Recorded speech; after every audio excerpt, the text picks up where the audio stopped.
Hello students, how are you? Welcome to my channel with SS Ma'am. Starting today, we will begin solving the English grammar book Wings from class 5. This month, there will be a total of 4 videos from Wings.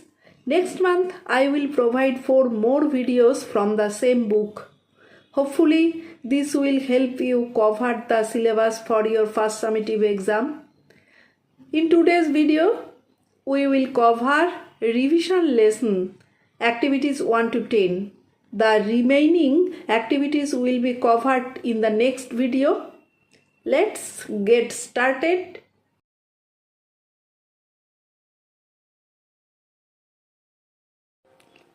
Revision lesson activity 1, rearrange the word to make sentences. এখানে কতগুলো ওয়ার্ডকে উল্টো পাল্টা করে দেওয়া আছে, তোমাদেরকে সাজিয়ে সেগুলো লিখতে হবে।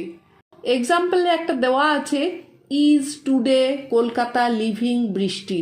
এটা তো কোনো বাক্য হয় না বা সেন্টেন্স হয় না, এটাকে সাজিয়ে গুছিয়ে লিখলে হবে বৃষ্টি ইজ লিভিং কলকাতা টুডে। তেমনি A number setting the is in west the sun, এটাও হয় না, তাহলে অ্যান্সারে কি লিখতে হবে? The sun is setting in the west. B music a at is teacher Chinsurah high school Jayati, এটার অ্যান্সারটা হবে Jayati is a music teacher at Chinsurah high school.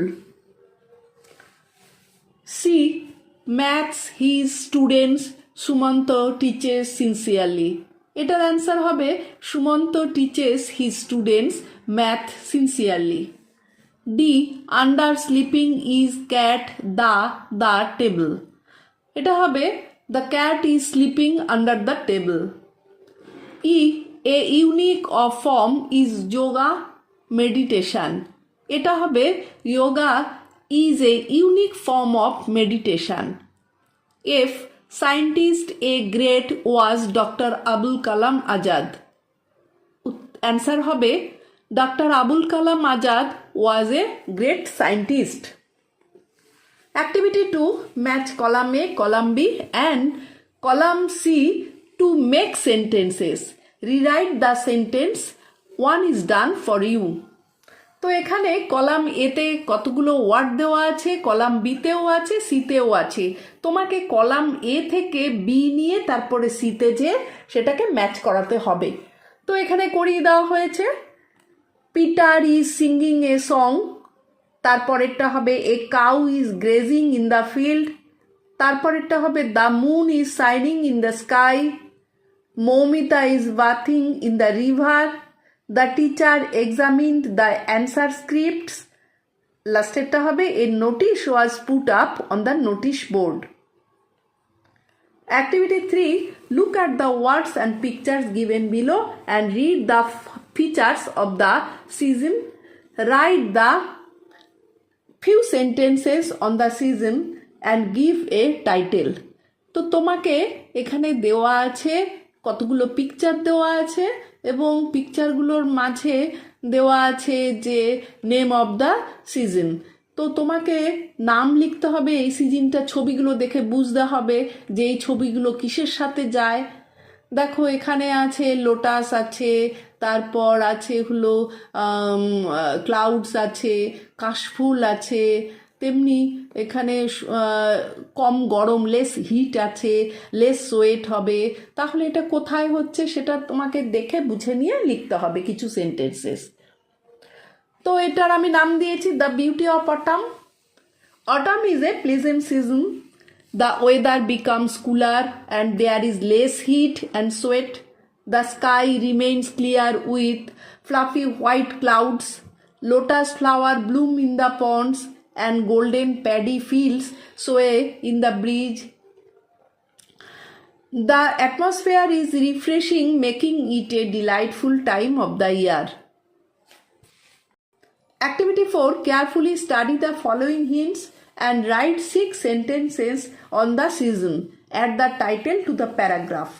তো এখানেও কিছু ছবির মধ্যে দেখো সিজনের নাম দিতে বলেছে, এবং কিছু তোমাকে হিন্টস দিয়ে দিয়েছে যে এইগুলো কোন সময় হয় এবং কিভাবে হয়, সেগুলোকে এই হিন্টসগুলো দেখে নিয়ে তোমাকে কিছু সেন্টেন্স তৈরি করতে হবে।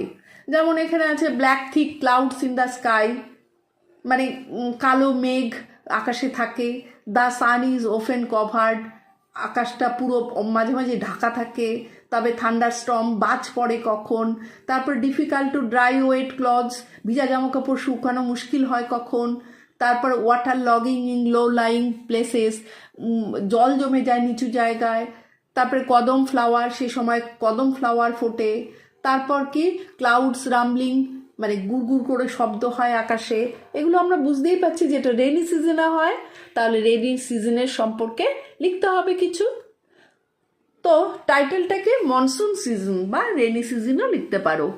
During this season the sky often appears filled with black thick clouds.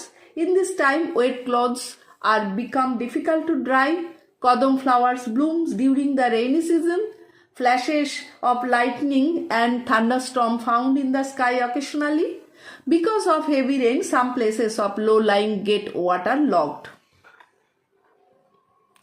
Activity 5. Read the passage carefully and find out the singular and plural number. Underline the singular numbers and circle the plural number ones.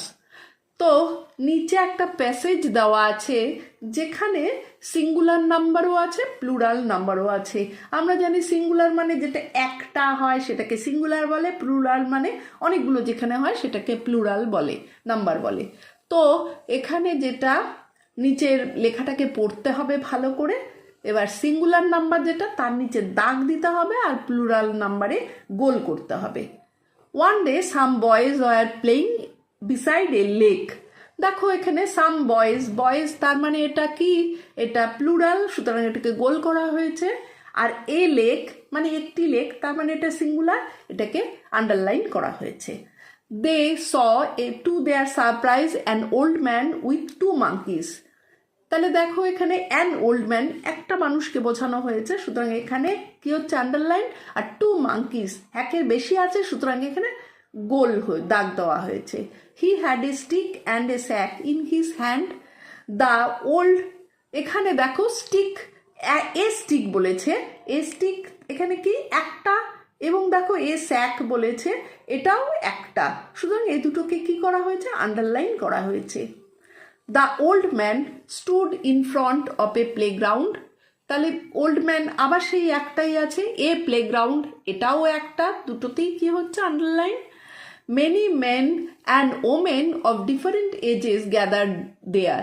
এবার দেখো এখানে many men বলেছে, আমরা জানি ম্যানের যখন plural form হয় তখন সেটা মেন হয়ে যায়, ওম্যানের ওমেন হয়ে যায়। তো এখানে অনেকজন আছে, সুতরাং এ দুটোর কি হচ্ছে গোল দাগ দেওয়া হয়েছে। Then the old man started showing tricks with the monkeys. তাহলে এখানে ওল্ড ম্যান একজন এখানে দাগ দেওয়া হয়েছে, আর মাঙ্কিজ যেহেতু বলেছে সেটা একটা প্লুরাল, সুতরাং এটাকে গোল দাগ দেওয়া হয়েছে। A cow also enjoyed the funny show. A cow তার মানে একটা আছে, সুতরাং এখানে দেওয়া হয়েছে আন্ডারলাইন। অ্যাক্টিভিটি 6-এ change the singular numbers into plural numbers. এবার অ্যাক্টিভিটি 6-এ তোমার সিঙ্গুলার নাম্বার আছে, সেগুলোকে প্লুরাল নাম্বারে কি হবে সেটা লিখতে বলা হয়েছে। আচ্ছা, এই জায়গাটা আর একটা বলে দিই যে কোনো ওয়ার্ডের শেষে যদি এস বা ডাবল এস বা সিএইচ বা এসএইচ বা ও থাকে তাহলে কিন্তু সেটা যখন প্লুরাল হবে তখন ইএস হবে। আর যদি কোনো ওয়ার্ডের শেষে ওয়াই থাকে তা এবং তার আগে কনসোনেন্ট সাউন্ড বা ভাওয়েল সাউন্ড কি আছে খেয়াল করতে হবে, তাহলে কিন্তু কি বসবে, তাহলে আইইএস বসবে। আর যদি এফ থাকে তাহলে কিন্তু ভিইএস, এফ বা এফই থাকে তাহলে কিন্তু ভিইএস বসবে। তো এখানে দেখে নি কি আছে, শার্ট আছে, সুতরাং এটা হবে শার্টস। Pencil, pencils. লিফ, দেখো এফ আছে, সুতরাং এখানে কি হবে লিভস, প্লুরাল হবে যখন তখন লিভস হয়ে যাবে ভিইএস। চেরি, ওয়াই আছে, চেরিজ, আইএস হবে। ওয়াইফ আবার সেই এফই আছে, সুতরাং এটা হবে ভিইএস। পিয়ানো, পিয়ানোতে হবে পিয়ানোস। বেরি, এখানে ওয়াই আছে সুতরাং আইইএস হবে বেরিজ। হাউস আছে, হাউসের হবে, এখানে দেখো এস ই আছে সুতরাং এখানে হচ্ছে এস ইএস, এস বসছে। পটেটো, এবার ও আছে যেহেতু পটেটোজ, ইএস বসে যাচ্ছে। ব্রাঞ্চ আছে, ব্রাঞ্চে সিএইচ আছে সুতরাং ইএস বসবে, ব্রাঞ্চেস। রাইনো, রাইনোস হবে। উইং আছে, উইংস হবে। Activity 7. Read the given sentences carefully and make a list of present and past tenses of the verbs used in the sentences. Write the words in the appropriate box. এবার তোমাকে বলা হয়েছে যে সেন্টেন্সগুলো ভালো করে পড়ো এবং তাতে দেখো যে কোনটা পাস্ট টেন্সে হচ্ছে এবং কোনটা প্রেজেন্ট টেন্সে হচ্ছে ভার্বগুলো। হ্যাঁ, ভার্বগুলোর মধ্যে কোনটা পাস্ট টেন্স কোনটা প্রেজেন্ট টেন্সের মধ্যে পড়ছে এবং সেই ওয়ার্ডগুলোকে তুমি বক্সের মধ্যে, নিচে যে বক্স আছে সেখানে লেখো সেগুলোকে। Number A, Anirban rights adventure stories. এটা দেখো, এটা পাস্ট টেন্স বা প্রেজেন্ট, পাস্ট টেন্সের কিছু নয়, প্রেজেন্ট টেন্স, সুতরাং এখানে রাইটস হবে হলো প্রেজেন্ট টেন্সের মধ্যে বসবে। রিন্টু স্যাং এ বিউটিফুল সং, এটা স্যাং, দেখো স্যাং হলো এটা সিং এর পাস্ট টেন্স, সুতরাং স্যাং হবে এটা পাস্ট টেন্সে বসবে। তারপরেরটা, Ismail is a promising singer, এখানে দেখো ইজটা এটা প্রেজেন্ট টেন্স, সুতরাং এটা প্রেজেন্ট টেন্সে বসবে। The old man died yesterday, এটা ডায়েড হলো past tense. Nirmal deeply loved his children, দেখো লাভড হলো এটাও পাস্ট টেন্সে বসবে। Fruits are full of vitamins, এটা আর হলো তোমার প্রেজেন্ট টেন্সে বসছে। Trisha always works hard, Trisha always works, দেখো এখানে এটা কিন্তু বসছে প্রেজেন্ট টেন্সে। রূপম এক্সক্লেমড ইন গ্লি, দেখো এটার মধ্যে এক্সক্লেমড এটা হলো পাস্ট টেন্সের মধ্যে বসবে।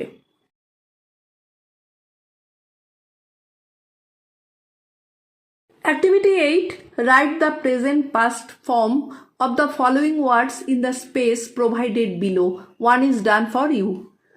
এখানে প্রেজেন্ট টেন্সে কিছু ওয়ার্ড দেওয়া আছে, পাস্ট টেন্সে কিছু ওয়ার্ড দেওয়া আছে, আবার কিছু ফাঁকা জায়গাও রেখে দেওয়া আছে। যদি প্রেজেন্ট টেন্স ফাঁকা থাকে তাহলে সেটাকে পাস্টের প্রেজেন্ট টেন্সে করতে হবে, আবার পাস্ট টেন্সে ফাঁকা থাকলে প্রেজেন্টের পাস্ট টেন্সটা তোমাকে লিখতে হবে। তো মার্কড হচ্ছে, হ্যাজ হলে হ্যাড হয়, লিভ হলে লিভড হবে, লার্ন হলে লার্নড হবে, ক্যাচ কট হয়, ফাইট ফট হয়, understand understood, try tried, put put হয়। চেকিং ব্যাক, নাউন কাকে বলে? A noun is a word used as the name of a person, place or thing. তাহলে নাউন হলো সেই শব্দ যেটি কোনো ব্যক্তি, স্থান বা বস্তুকে বোঝায়। এখানে থিং বলতে যে কোনো কিছু আমরা চিন্তা করতে পারি। আবার প্রপার নাউনটা কি? Proper nouns is the name of some particular person or place, মানে কোনো বিশেষ ব্যক্তি বা স্থানের নাম বলতে প্রপার নাউনকে বোঝায়। যেমন ধরো কোনো নাম যদি বলি আমরা, যেমন মিতা, সরোজ, পিটার, তারপর কলকাতা, মুম্বাই, দিল্লি এটসেট্রা, আর কি প্রপার নাউন্স। সুতরাং কোনো নাম বা ব্যক্তি বা স্থান বিশেষ করে যদি বলা যায় তাহলে সেটা হচ্ছে তোমার প্রপার নাউন। আর কমন নাউন কোনগুলো? Common noun is a name given in common to every person or thing of the same class or kind. তাহলে প্রত্যেক ব্যক্তি বা বস্তু যা একই ধরনের হবে বা একই শ্রেণীর, তাকে সাধারণত বোঝানোর জন্য কমন নাউন ব্যবহার করা হয়। কমনের অর্থ হলো কি, যে সবাইকে বোঝায়। যেমন হলো গার্ল, মানে প্রত্যেকটা গার্লকে বোঝায়, বয় বয় প্রত্যেকটা বয়। রিভার, যে কোনো রিভারকে বোঝায়। সিটিও তেমনি, যে কোনো সিটি, কান্ট্রি, এগুলো যে কোনো কান্ট্রিকেই বোঝায়। তারপর প্রোনাউন কাকে বলে? ও word that is used instead of a noun is called a pronoun. তাহলে নাউনের পরিবর্তে যে শব্দটি ব্যবহার করা হয় তাকে বলে প্রোনাউন। যেমন আই, ইউ, হি, উই, দে এগুলোকে বলা হয় পার্সোনাল প্রোনাউন, কেননা এগুলো পার্সনের বিপরীতে বসছে, সেই জন্য এটাকে পার্সোনাল প্রোনাউন বলা হয়। আই, ইউ, হি, উই, দে এগুলো হলো ব্যক্তিগত সর্বনাম বা personal pronoun. Activity 9A, select the proper nouns and common nouns from the help box and put them in the proper column. তো এর নিচে হেল্প বক্সে কিছু নাম দেওয়া আছে বা কিছু ওয়ার্ড দেওয়া আছে, সেগুলো প্রপার নাউন হবে না কমন নাউন হবে ঠিক জায়গায় বসাতেও বলেছে সেগুলো। তো আমরা এর আগে জেনে গেছি যে প্রপার নাউন কাকে বলে বা কমন নাউন কাকে বলে। তো প্রপার নাউন কোনো নির্দিষ্ট নামকে বোঝানো হয়। তাহলে এখানে দেখো শাওলি আছে, এটা তো নাম একটা নির্দিষ্ট, সুতরাং এটা প্রপার নাউন। তারপর দিল্লি, দিল্লিটাও তাই তোমার প্রপার নাউনে পড়ছে। ভিলেজ, যে কোনো ভিলেজ হতে পারে, এটা কমন নাউনের মধ্যে পড়ছে। অর্থাৎ অথারও তাই কমন নাউনে পড়ছে। কালিদাস নির্দিষ্ট নামে, সুতরাং এটা প্রপার নাউন। তারপর বুক, যে কোনো বুক হতে পারে, এটা কমন নাউনে পড়ছে। ইকবাল, এটা নাম, সুতরাং এটা নামের মধ্যে পড়ছে। আর জাপান হলো তেমনি একটি নির্দিষ্ট জায়গার নাম, সুতরাং এটা জাপানটাও হলো proper noun. Activity 10, let's read the passage and underline the personal pronouns. তো তোমাকে নিচের যে প্যাসেজটা দেওয়া আছে সেটা পড়তে হবে, এর মধ্যে কোনগুলো পার্সোনাল প্রোনাউন্স আছে সেইগুলো তোমার আন্ডারলাইন করতে হবে। Their bus started from Chandannagar, এখানে দেখো দেয়ার, এটা হবে personal pronounce.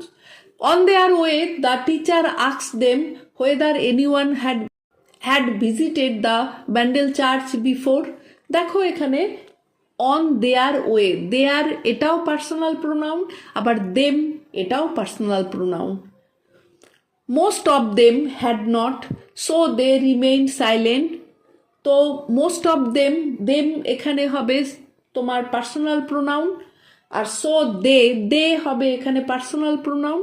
Mita was an exception, she said with enthusiasm, yes madam, I have visited the place before. তাহলে এখানে she হচ্ছে পার্সোনাল প্রোনাউন, আবার I হচ্ছে এখানে পার্সোনাল প্রোনাউন্স। আজ তাহলে এখানেই শেষ করছি, টাটা।